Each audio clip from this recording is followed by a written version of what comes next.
No Quem é Quem de hoje, nós vamos conhecer um pouco da história de um dos jornalistas mais importantes, influentes, ao qual eu tenho a honra de receber aqui hoje, nesta manhã de domingo. Moacir Pereira, jornalista há 50 anos, um dos fundadores do curso de jornalismo na Universidade Federal de Santa Catarina, é advogado, colunista político, imortal na Academia Catarinense de Letras e também, hoje, um dos principais colunistas políticos, ainda na ativa, há 30 anos, contando a história política de Santa Catarina e ainda ensinando a muitos jornalistas na academia.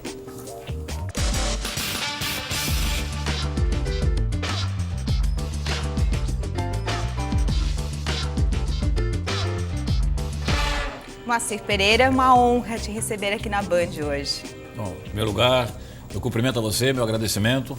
A honra, o privilégio e o prestígio são todos meus. Queria agradecer e agradecer também ao telespectador que está nos acompanhando neste momento.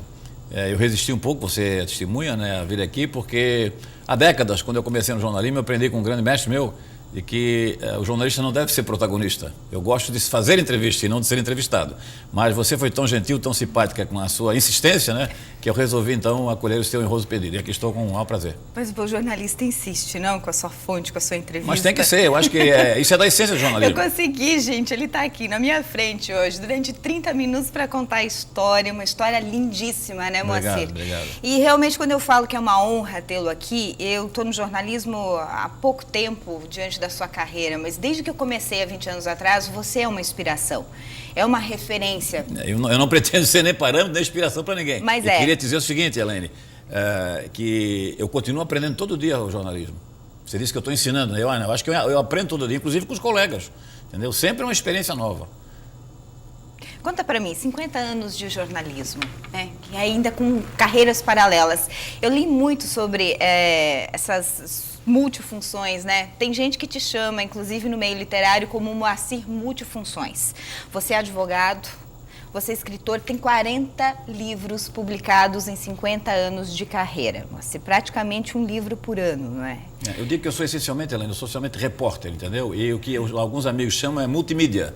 E isso eu assumo também, até pela necessidade, né, da moderna comunicação digital, como uma coisa importante, não apenas para mim, mas para aquelas pessoas, milhares de pessoas de Santa Catarina, pela internet do Brasil e do mundo, que me acompanham todos os dias. É uma responsabilidade muito grande, porque quando comecei, a minha responsabilidade era apenas na emissora de rádio, onde eu trabalhava aqui em Florianópolis. Você me contou que fazia rádio escuta, Rádio escuta, comecei com rádio escuta. Como é que começou a tua carreira de jornalismo? Como rádio escuta, eu sempre quis ser jornalista. Já no Colégio Catarinense, eu fazia no Grêmio Cultural Padre Chiralha. Na época, os estudantes paravam uma vez por semana para fazer júri simulado, declamação de poesia, síntese de livros famosos, entendeu? A gente se reunia no Grêmio Cultural Padre Chiralha, coisa que eu acho que é muito necessária, está faltando hoje nas todas as escolas públicas e privadas de Santa Catarina, porque ali a gente aprende muita coisa. Então eu despertei para o jornalismo fazendo um muralzinho, jornalzinho no quadro, entendeu? E a partir daí passei a editar no clube que eu fundei, na Agronômicos, um clube de futebol, e gostei da experiência, entendeu? Recebi estímulos, e aí teve essa oportunidade na Rádio Anitta Garibaldi. Eu fazia, também foi em função da política estudantil. Eu trabalhei na política estudantil no início da década de 60 com Salomão Ribas, Ariel Botaro, nosso saudoso companheiro, com outros colegas, e Ciro Visali, Sullivan. E eles, com o advento do movimento militar de 64, eles deixaram a vida acadêmica, a política estudantil, como eu também, e fomos para a luta. E aí fundamos na Rádio Anitta Garibaldi a mais jovem equipe de esporte de Santa Catarina. E eu fui trabalhar primeiro como rádio escuta e depois como repórter de campo. Como repórter de campo não funcionou. E num dia o Salomão Ribas, aí o nosso conselheiro do Tribunal de Contas, hoje presidente, né? Para minha honra, alegria, eu sou um amigão dele há mais de 50 anos exatamente. E aí o Salomão ele era o grande narrador, um locutor de um programa de rádio muito ouvido em Florianópolis, né, na Rádio Anitta Garibaldi, final de tarde, e ele teve que ir para Caçador fazer o serviço militar. Como eu sempre fui muito metido, entendeu? Queria fuçar, como você diz, né? Muito pesquisar, curioso, determinar, né? curioso, exatamente. E tinha um relativo desempenho, até não ia dizer besteira no microfone. Fui então convocado provisória e interinamente para substituir o Salomão. e graças a Deus deu certo e eu estou aqui até hoje. Então você já narrou um jogo de futebol? Não, nunca consegui. Nunca? Nem repórter de campo deu certo. Nunca? Eu fui convocado para ser uma única vez. Algumas experiências no jornalismo foram muito interessantes. Essa é uma delas. Repórter de campo negativo. Narrador, então, nem contar. Voltou para a E aí saí redação. do esporte, em seguida fui já para geral. E da geral é que acabei, então, entrando na política. Outra coisa que não deu certo. Quando o Correio do Povo, o jornalão, Standa, é o maior jornal mais lido pelos governos brasileiros, pelos presidentes, o Jornal do Rio Grande do Sul. Correio do Povo de hoje é tabloide. Na época era Standa, era um jornal grande, muito prestigiado em Santa Catarina, o jornal de maior circulação no estado, e lido pelos presidentes, pelos ministros e tal. Ele tinha uma estrutura em Santa Catarina, era a maior circulação, 15 mil exemplares na época, década de 70, ok? 70 até 78, mais ou menos, 79. E aí eu também, já muito metidinho, né, querendo fazer furão e tal, e aí eu fui promovido pelo então chefe de reportagem lá em Porto Alegre, o Antônio Brito, depois foi deputado, foi governador do Rio Grande do Sul, lembra? O Cleiton Celiste, foi nosso colega aqui na RBS. Cleiton hoje é diretor na RBS. Não, foi diretor até o ano passado da RBS, aqui em Santa Catarina. Então trabalhamos juntos durante 7 anos, eles lá em Porto Alegre, eles como chefe lá. E aí me promoveram a chefe de reportagem do Correio do Povo. Só que o chefe de reportagem tem que sentar atrás de uma mesa e na época fazer copy desk, hoje não existe mais, fazer pauta e corrigir os textos que vinham dos colegas que faziam as reportagens.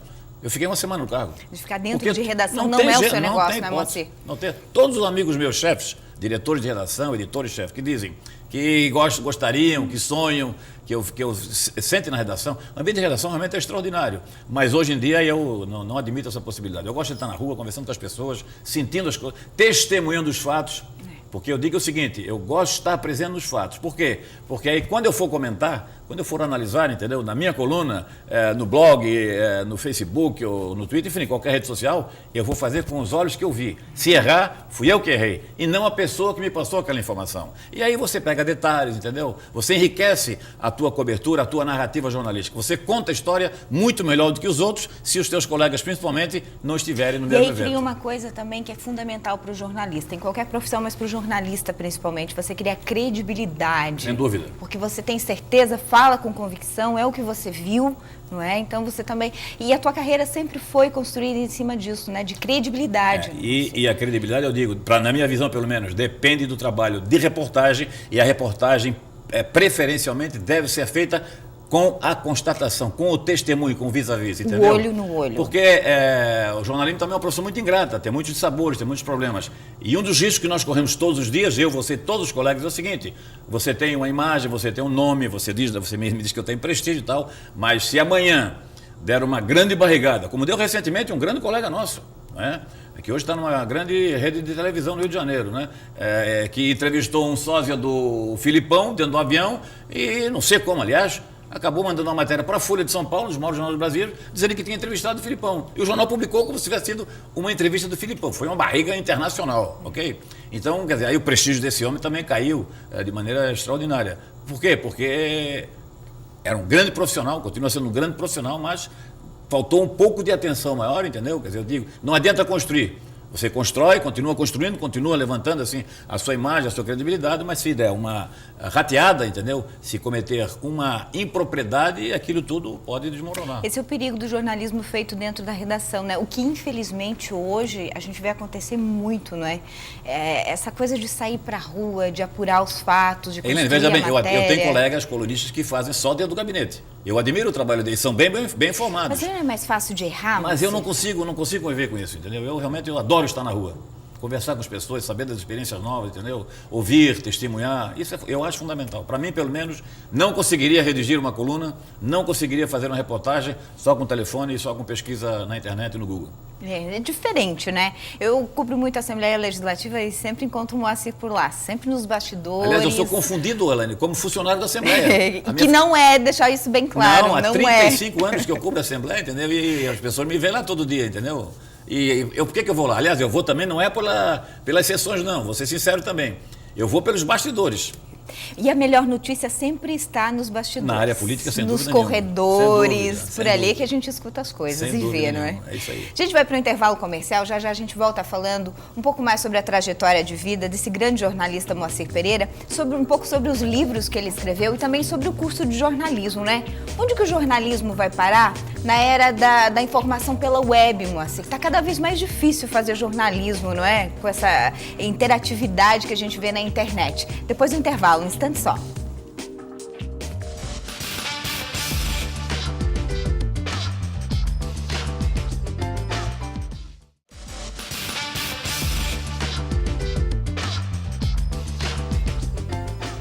Hoje o Quem é Quem, uma entrevista muito especial, né? Com o meu ídolo. E deixa eu tietar aqui, porque é mesmo, né? Meu ídolo, ele fica sem jeito, faz assim com a cabeça. Não adianta, Moacir. Você é referência realmente, Moacir Pereira.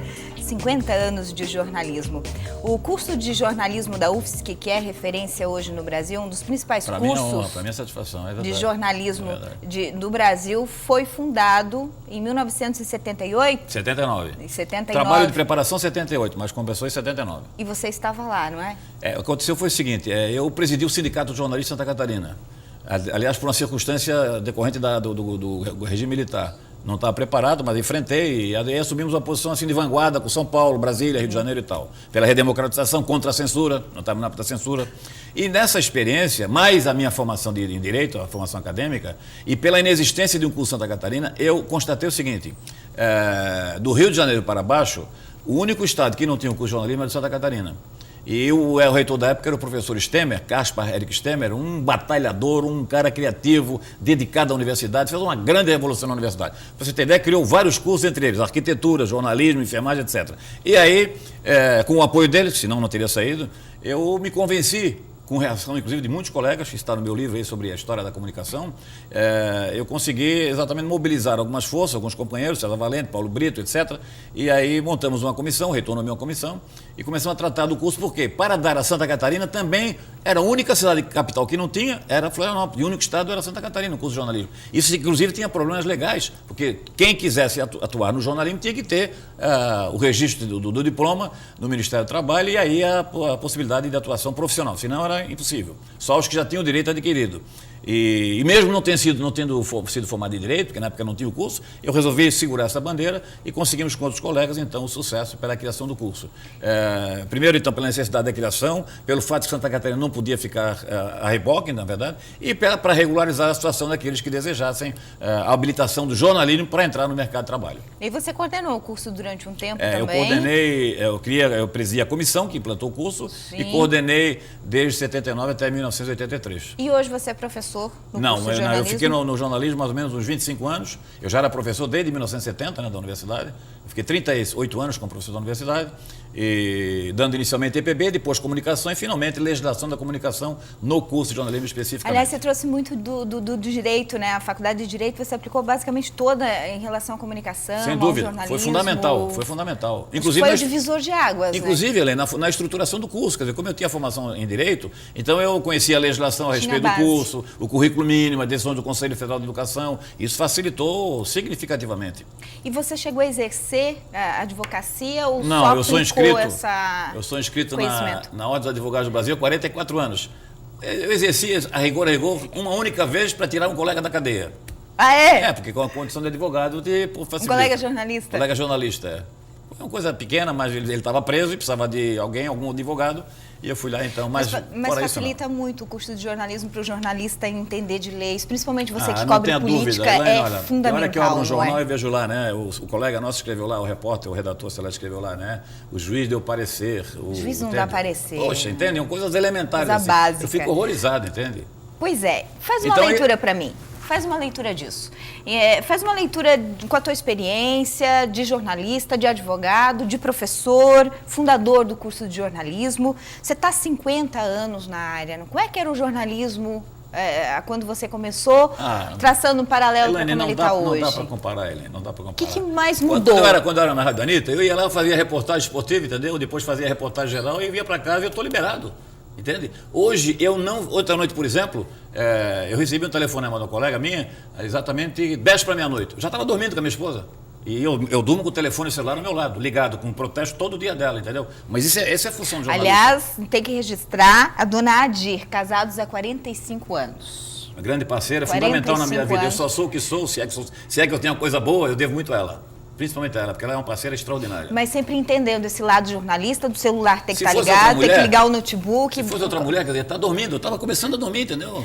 E aí o telefone bateu. A colega disse, olha aqui, ó, chegou uma foto agora excepcional, entendeu? Foto diferente, assim, dá para substituir na coluna? Eu digo, manda a foto. Aí mandou 3 fotos que tinha encaminhado, vi as 3 fotos, selecionei, combinei com ela, fiz o textinho da legenda e mandei e saiu hoje em primeira mão, exclusividade na minha coluna no Diário Catarinense e no Jornal Santa Catarina. Isso. Percebeu? Eu dei em primeira mão no Brasil a triste notícia do falecimento do Beto Carreiro.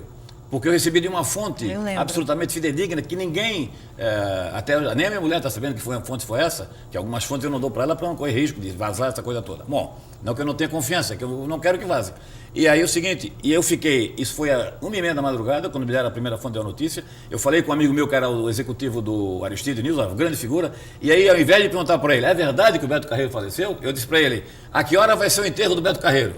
E aí ele respondeu no outro lado, como é que você está sabendo? Quer dizer, na resposta dele, eu já disse, matou, entendeu? Claro, e aí confirmou. peguei detalhes e tal, fui para Itália. Fiquei de 1h30 quando eu estive a notícia, mais ou menos, isso de madrugada na praia, hein? Até mais ou menos umas 4 horas, blogando, entendeu? Dando informação para a CBN Diário, e, enfim, atualizando as informações sobre essa notícia que foi realmente um abalo para o meio turístico e econômico aqui de Santa Catarina. Pela figura extraordinária que era realmente o Sérgio Murad, o nosso querido, saudoso e inesquecível Beto Carreiro. Então, veja bem, por que eu vivo com o telefone ao lado? Porque, de repente, surge uma notícia extraordinária, entendeu? Então, durante todo o dia onde eu estou, até nos eventos sociais, Elaine, o que acontece? Eu encontro com político, eu encontro com empresário, eu encontro com uma figura pública, entendeu? E aí eu não posso deixar de ser jornalista. Pois é. Eu continuo jornalista. E o jornalista que está se formando hoje, que está saindo da faculdade, ele tem essa consciência? Então, hoje se não a tiver, gente eu acho que escuta tá errado, muito nas redações por aí afora, falar assim, não, eu estou saindo agora, se não tiver no plantão, também não... Um dia eu estava numa correria danada, entendeu? Era blogando, era terminando a coluna, dando matéria para a CBN, e aí eu liguei para o colega meu e disse assim, vai cá, ter mais isso assim, no trabalho adicional no blog, entendeu? Que precisava linkar no blog, que eu não sei fazer link muito detalhado, entendeu? Especializado. E aí ele, educadamente, me pediu desculpa, disse que o expediente dele tinha terminado. Eu fiquei assim arrasado, entendeu? Porque para mim não tem expediente. E não é porque eu sou melhor do que ninguém, não. É porque o jornalismo exige isso, estou entendendo? Se eu tivesse saído daqui agora da TV Barriga Verde, da Band, e ali na rua acontecer um fato, eu não tenho dúvida. Eu só decido o seguinte, se eu souber pelo telefone, ou se eu constatar o fato jornalístico de interesse público, eu só vou ter que decidir o seguinte, qual é o veículo que eu vou procurar em primeiro lugar? Vai ser a internet, o blog, no Clique RBS? Vai ser a CBN Diário? O que é mais importante para o público saber naquele momento? Se for uma coisa bem local, que todo mundo tem que saber, entendeu? Um acontecimento importante, eu vou direto para a CBN, porque tem maior abrangência local. Se for um assunto de repercussão estadual ou nacional, eu vou direto para o blog, porque o blog está na internet, está no mundo, entendeu? Então, não posso parar. Se eu estou jantando, se você conversar com a minha esposa, ela deve ter centenas, modesta parte, de exemplos de fatos que eu estou jantando com ela, estou tomando café, eu estou namorando, entendeu? Eu estou tomando vinho, enfim, eu estou conversando, estamos lendo. E o telefone toca. O telefone toca e é noite, é sábado, é domingo, é feriado. Eu lembro que quando faleceu o querido amigo saudoso empresário José Martins, eu estava num dia de festa com a minha família, com as minhas netas em casa, entendeu? E na hora do almoço, quando veio a primeira notícia. E eu tinha convidado para a gente desfrutar do almoço, entendeu? Então, na metade do almoço, eu tive que sair, fui atender o telefone e era a notícia. E aí, querido, acabou o almoço para mim. E aí, na greve dos professores, as minhas duas netas só diziam, para com esse blog, vô, porque foi uma coisa louca no meu blog, eu tive no mês 900 mil acessos, foi um recorde absoluto, e eu tinha que liberar, moderar os comentários. E aí, se você não está em si, você não consegue terminar nunca.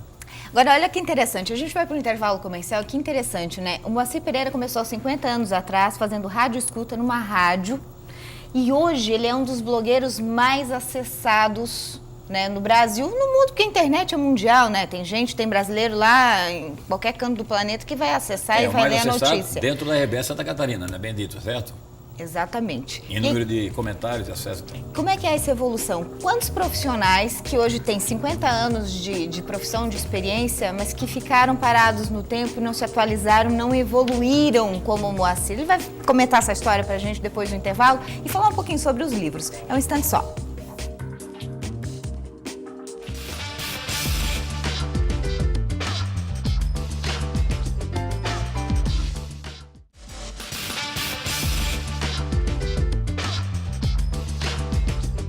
Quem é quem de hoje, especial, conversando com o Moacir Pereira.